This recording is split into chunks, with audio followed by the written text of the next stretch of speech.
Hi everyone, welcome to the Highlights from Ukraine podcast, your daily audio summary of the latest news reported in the Ukrainian media.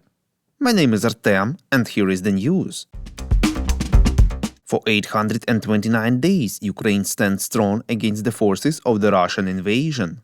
International discussion on possible permission for Ukraine to use Western-made weapons to strike military targets in Russia continues. The US official confirmed that Washington granted Ukraine such permission. Michael Carpenter, Senior Director for European Affairs at the US National Security Council, has said that the US decision to allow Ukraine to strike with US weapons on Russian territory is not limited to Kharkiv Oblast, reports TSN. For example, he mentioned that strikes are allowed near the Ukrainian Sumy Oblast. Carpenter noted that for reasons of operational security, he could not disclose the details of the conditions under which Ukraine could launch strikes on Russian territory. At the same time, he noted that the permission didn't extend to ATACMS missiles that have a range of about 100 kilometers and more.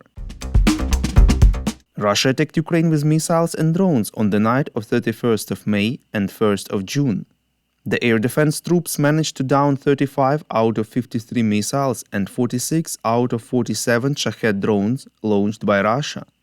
The enemy aimed again at the energy infrastructure in Zaporizhia, Dnipro, Donetsk, Kirovograd and Ivano-Frankivsk Oblast, reports Ukrainska Pravda. The TEC, the largest private energy company in Ukraine, informed about serious damage to two thermal power plants. Equipment was seriously damaged. This is already the sixth large-scale attack on the TEC thermal power plants in the past 2.5 months. Among the targets was also Dnipro hydroelectric power plant in the Zaporizhia region. According to the local authorities, the power plant is in critical condition. Officials said that it can't produce electricity, and they were considering whether it was safe to open the dam for traffic. At the same time, Operational Command of the Polish Armed Forces has said that its own and allied aircraft and air defense systems had a long and tense night during the Russian attack on Ukraine, as some of the missiles and drones aimed for regions bordering Poland. This remark was, of course, not very well received by Ukrainians who are actually suffering from the Russian attacks and tried to down drones and missiles, while Polish forces are just watching them.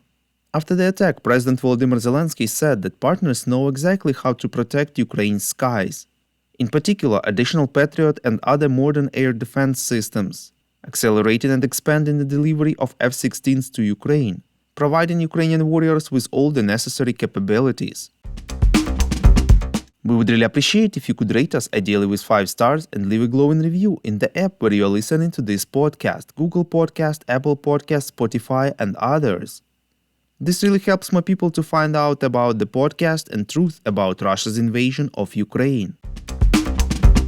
President of Ukraine Volodymyr Zelensky gave an interview to The Guardian. In it, he described the delivery of US aid to Ukraine as slow and explained that the funds received so far are insufficient, reports Zerkalo Tizhnya. According to him, Russia understands that Ukraine doesn't have enough weapons to give to the new brigades and thus tries to force Kyiv to stretch its current forces by launching attacks at Kharkiv.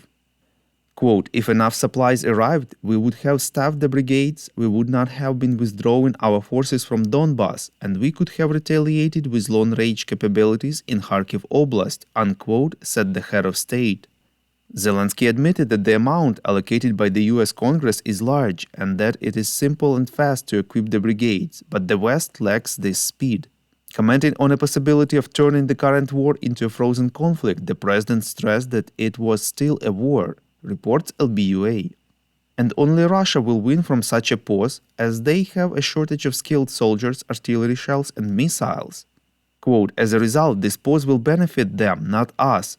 They will become stronger, and then, just like with Normandy format agreements, they will acquire strength and they will be able to issue an ultimatum. To recognize all occupied territories as belonging to Russia, to abandon the idea of joining NATO, the EU, and many other demands, unquote.